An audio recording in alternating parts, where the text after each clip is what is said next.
Thiruvananthapuram press ക്ലബിനോട് ചേർന്ന ചായക്കടയാണ്. രാവിലെ നമ്മൾ ഇവിടെ എത്തിയാൽ നമുക്ക് ഒരു രാഷ്ട്രീയ നേതാവിനെ, പൊതുപ്രവർത്തകനെ പരിചയപ്പെടാം.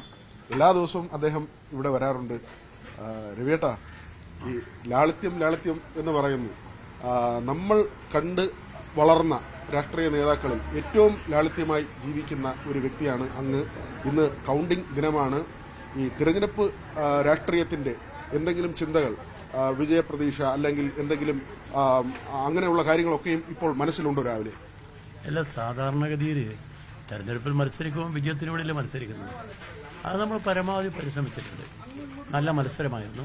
റിസൾട്ട് ഇപ്പോൾ ഒരു മണിക്കൂർ കൊണ്ട് അറിയാം. നമ്മളെന്തിനും പിന്നെ വേറെ കാത്തിരിക്കുന്ന ഇനി ഊഹാബോധത്തിന് കാര്യമില്ലല്ലോ. നമ്മളൊരു ആശയത്തിന് വേണ്ടിയുള്ള പോരാട്ടമാണ്. ആ പോരാട്ടമാണല്ലോ പൊതുപ്രവർത്തകർ നടത്തുന്നത്, പ്രത്യേകിച്ച് കമ്മ്യൂണിസ്റ്റുകാർ. ആ പോരാട്ടത്തിൽ ജയിക്കാം, തോക്കാം, എന്തും വരാം. അതെന്തും ആവട്ടെ, എന്തായാലും സ്വീകരിക്കാൻ ഇപ്പോൾ പോകും. എല്ലാ ദിവസവും ഉള്ളതുപോലെ തന്നെയാണ് രവിയേട്ടനെ കാണുന്നത്. മറ്റ് ഒരു വ്യത്യാസവും ഇല്ല. എന്തിനാ വ്യത്യാസം? നമ്മുടെ പൊതുപ്രവർത്തനത്തിന്റെ ഭാഗമാണ് തെരഞ്ഞെടുപ്പ്.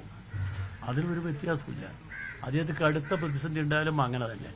ഇപ്പം നമ്മളിപ്പം നോക്കിക്കോ, ഈ തെരഞ്ഞെടുപ്പിന്റെ ഈ ദിവസങ്ങളിൽ മുഴുവൻ എത്ര കടുത്ത ചൂടായിരുന്നു. ആ ചൂടും എല്ലാം സഹിച്ചുകൊണ്ട് നമ്മൾ വന്നില്ലേ. എന്താ കാര്യം? നമ്മളെ മുമ്പിൽ ഒരു ലക്ഷ്യത്തിന് വേണ്ടി പോരാട്ടമാണ്. ആ പോരാട്ടത്തിൽ നമ്മൾ മുമ്പോട്ട് വന്നു.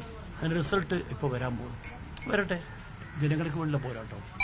രണ്ട് കൂട്ടരും, പ്രധാനമായും NDAയും അതോടൊപ്പം തന്നെ ഇന്ത്യ മുന്നണിയും, രണ്ടു കൂട്ടരും വിജയപ്രതീക്ഷ വെച്ച് പുലർത്തുന്നുണ്ട് രാജ്യത്തിൽ അധികാരത്തിൽ വരാമെന്ന്. എന്നാണ് രവിയേട്ടൻ കണക്ക് കൂട്ടുന്നത്? നമുക്ക് രാജ്യത്ത് BJP ഭരണം അവസാനിപ്പിക്കണമെന്നാണ്.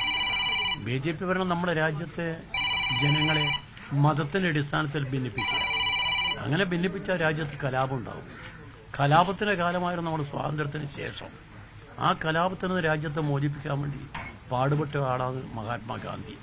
നമ്മുടെ രാജ്യത്തിന്റെ പാരമ്പര്യം അതാണ്. ആ രാജ്യത്ത് ഇപ്പം കൊണ്ടുപോയി മതത്തിന്റെ പേരിൽ ചിത്രീകരിക്കലല്ലേ പോകുന്നത്. അതിനുവേണ്ടി നമ്മളെ പ്രധാനമന്ത്രി ഉൾപ്പെടെ ശ്രമിക്കുന്നത്. അത് എൻ്റെ ഒരു ഓർമ്മയിൽ ഒരു പ്രധാനമന്ത്രി ഇതുപോലെ പ്രസംഗിക്കുന്നത് ഞാൻ കേട്ടിട്ടില്ല.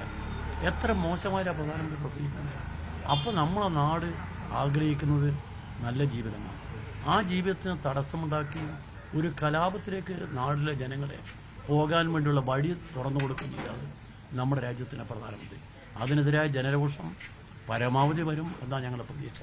അത് ജനരോഷം വന്നെങ്കിൽ നമുക്ക് കാണാം, അല്ലെങ്കിൽ ആ പോരാട്ടം നമ്മൾ തുടർന്നുകൊണ്ടിരിക്കും. വലിയ നമ്മൾ ആദർശം പറയുമ്പോൾ പലരും ആദർശം അത്രമാത്രം ജീവിതത്തിൽ പാലിക്കുന്നുണ്ടോ എന്ന് തോന്നും. രവിയേട്ടനെ കാണുന്നത് നമ്മൾ ഈ തട്ടുകടയിലാണ്, അല്ലെങ്കിൽ കുഴിക്കടയിൽ കാണും. ജോയിന്റ് കൌൺസിലിന്റെ ഓഫീസിൽ രവിയേട്ടൻ കഴിയും.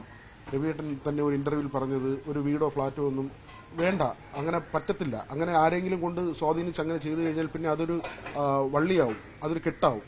അങ്ങനെ ഈ ആദർശ ശുദ്ധിയോടെയുള്ള രാഷ്ട്രീയം ഇത് മുന്നോട്ട് പോകുമ്പോൾ ഇനി മനസ്സിൽ തുടർന്ന് എന്താണ്? ഈ തെരഞ്ഞെടുപ്പൊക്കെ കഴിയുമ്പോഴും എന്താണ്? അല്ല, അത് പിന്നെ തെരഞ്ഞെടുപ്പ് ഇത് കഴിയട്ടെ. കഴിഞ്ഞിട്ട് തെരഞ്ഞെടുപ്പിൽ ഞാൻ ജയിച്ചാലും പ്രവർത്തനം ഇതല്ലേ, ജനസേവനം തന്നെയല്ലേ. ജനസേവനത്തിന്റെ വഴികളൊന്നും ഒരിക്കലും മാറില്ല. തെരഞ്ഞെടുപ്പിൽ ജയിച്ചാലും ജനസേവനം തന്നെയാണ്. ജനസേവനത്തിന്റെ ഒരു മാർഗമാണത്. ആ മാർഗത്തിലാണ് നമ്മൾ പോവുക. അതല്ലാതെ നമ്മൾ വേറൊരു വഴി നമുക്കില്ല. കാരണം ഞാൻ സാധാരണ ജനത്തിന്റെ കൂടെ ജനിച്ച് വളർന്ന് ഇവിടെ എത്തിയ ആളാണ്. അപ്പോൾ ആ ജനത്തിന്റെ പ്രയാസങ്ങൾ എനിക്ക് ഒരുപാട് അറിയാം. അവരെ കൂടെ അവരിലുള്ള ഒരാളായി ഞാനിപ്പോൾ ഉണ്ട്, ഇനിയും ഉണ്ടാവും. അതിനോർമ്മ. തിരുവനന്തപുരത്ത് ജനപ്രതിനിധി ആയിട്ടുള്ള ആളാണ് രവിയേട്ടൻ. എന്താണ് ഇനി ഈ നാടിന് വേണ്ടതെന്നാണ് അങ്ങയുടെ മനസ്സിലുള്ളത്? റിസൾട്ട് വരട്ടെ, വന്നിട്ട് നമുക്ക് പറയാം. അതിനിയും സമയമുണ്ടല്ലോ. റിസൾട്ട് വന്നിട്ട് ബാക്കി കാര്യങ്ങൾ നമുക്ക് സംസാരിക്കാം. ഏതായിരുന്നാലും പന്ന്യൻ രവീന്ദ്രനെ ഇതിനു മുൻപ് നമ്മളിവിടെ കണ്ടു, ഇന്ന് ഇവിടെ കാണുന്നു. ഇനിയും അദ്ദേഹം ഇവിടെ തന്നെ ഉണ്ടാകും. അത് അദ്ദേഹത്തിന്റെ വാക്കുകളിൽ വ്യക്തമാണ്.